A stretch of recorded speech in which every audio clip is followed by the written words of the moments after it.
사랑자 여러분, 윤한성 목사입니다. 반갑습니다. 잘 지내셨습니까? 오늘 또 우리의 기도에 대해서 생각해 보도록 하겠습니다. 반복적인 기도 때문에 지루할 때 어떻게 기도해야 하나요?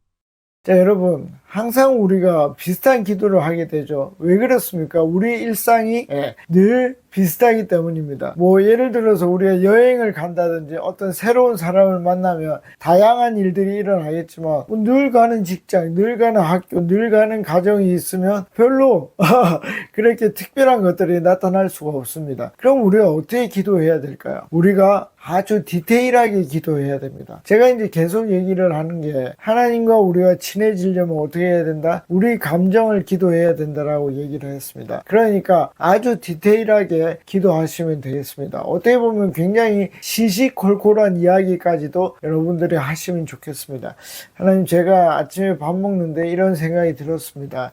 제가 오늘 뉴스 보는데 이런 생각이 들었습니다. 제가 그 사람이랑 이야기를 하는데 이런 생각이 들었습니다. 하나님, 어떻게 하면 좋겠습니까? 라고 기도해 보십시오. 굉장히 디테일하고 이런 것까지 하나님하고 얘기를 해야 되나? 그런 생각이 들 때 여러분들이 그걸 뛰어넘고 계속 기도해 보십시오. 그러면 여러분들이 아주 새롭게 그리고 아주 깊이 있게 하나님과 친해지는 것을 느낄 수 있을 것입니다.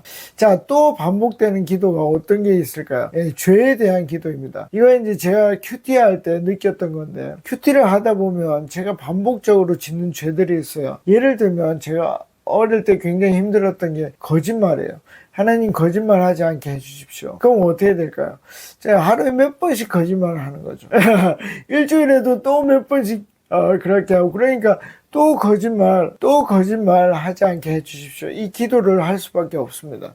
자, 그런데 이건 우리만 이런 생각을 한 게 아니에요. 종교개혁을 일으켰던 마르틴 루터도 똑같은 생각을 합니다. 그래서 고해성사를 어떻게 하죠? 계속 가서 합니다. 자, 그러면 그 죄가 다른 죄일까요? 수만 가지 새로운 죄일까요? 그렇지 않죠. 뭡니까? 비슷한 죄들, 반복되는 죄들, 이런 것 때문에 그렇게 기도할 수밖에 없습니다. 그러니까 그런 반복된 죄에 대한 기도도 할 수 있는 것입니다. 그 이유가 뭐죠? 하나님이 우리를 사랑하기 때문입니다. 그래서 그 반복되는 기도를 해도 상관이 없습니다.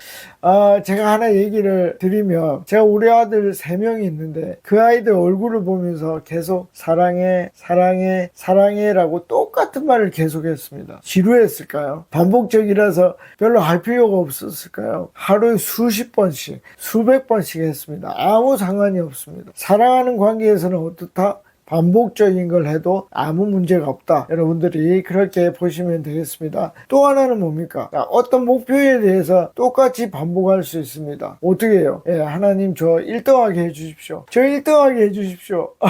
저 어디에 취업하게 해주십시오. 취업하게 해주십시오. 똑같이 기도할 수 있습니다.